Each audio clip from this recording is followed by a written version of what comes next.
Well, the Election Commission yesterday hit out at the Aam Aadmi Party for levelling what they described were unfair allegations of EVM tampering and asked it to, in fact, introspect for its losses in the Punjab polls, a response that the AAP has described as unfortunate. In fact, Arvind Kejriwal speaking, let's listen in.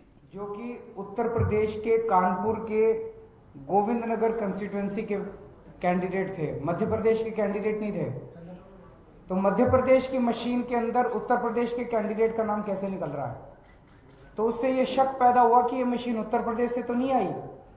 तो वो हम video लेके आए थे, लेकिन अब video की जरूरत नहीं है। मुझे पता चला है कि शायद इलेक्शन कमीशन ने खुद ही मान लिया है कि ये सारी मशीनें उत्तर प्रदेश से आई थी।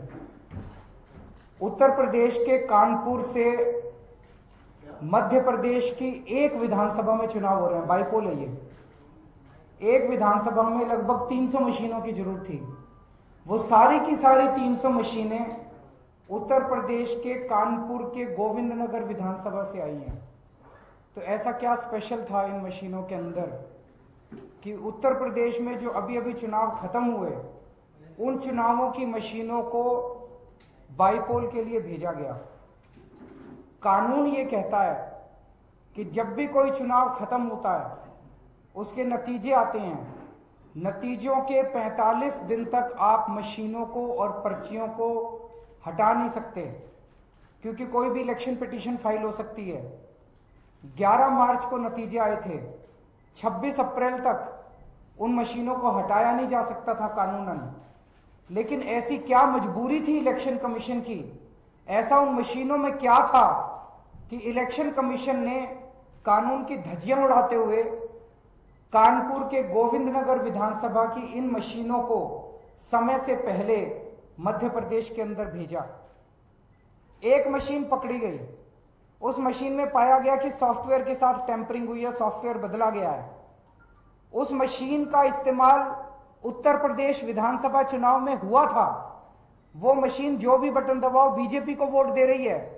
इसका मतलब उत्तर प्रदेश की विधानसभा के चुनाव में ऐसी कई मशीनें हो सकती हैं, शक पैदा होता है, जिसमें कोई भी बटन दबाओ तो बीजेपी को वोट जाएगा। तो ये एक मशीन एक बहुत बड़ा प्रश्न चिन्ह खड़ा करती है।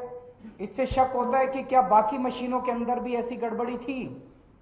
दूसरा प्रश्न यह होता है कि चुनाव आयोग ने उत्तर प्रदेश की गोविंदनगर विधानसभा से ही सारी मशीनें क्यों भेजी। इस मशीन के अंदर एक और बड़ी इंटरेस्टिंग खतरनाक चीज देखने को मिली। अभी तक जब भी पुरानी घटनाएं ऐसी हुई कि आपने कोई भी बटन दबाया और वोट बीजेपी को गया, तो ऐसा होता था कि आप बटन तो ये दबाते थे, लाइट बीजेपी की जलती थी। ऐसे होता था ना कि बटन ये दबाया, लाइट बीजेपी की जली, तो पता चल जाता था, पकड़े जाते थे।